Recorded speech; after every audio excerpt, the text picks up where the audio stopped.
কাকা আর কত দূর? এই তো সামনেই।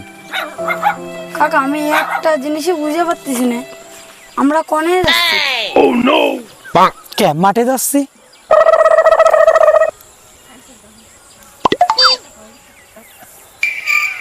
কাকা তা মাঠে পেলে আর কই?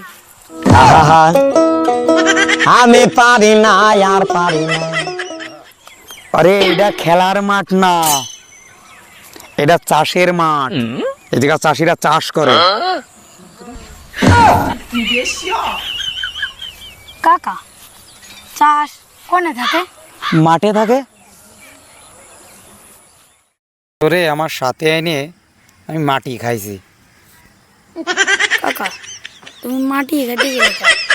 আমার কাছে কলি আমি বাড়িতে এক গামলা ভাত এনে দিতাম। शाबाश बेटा, बहुत बढ़िया।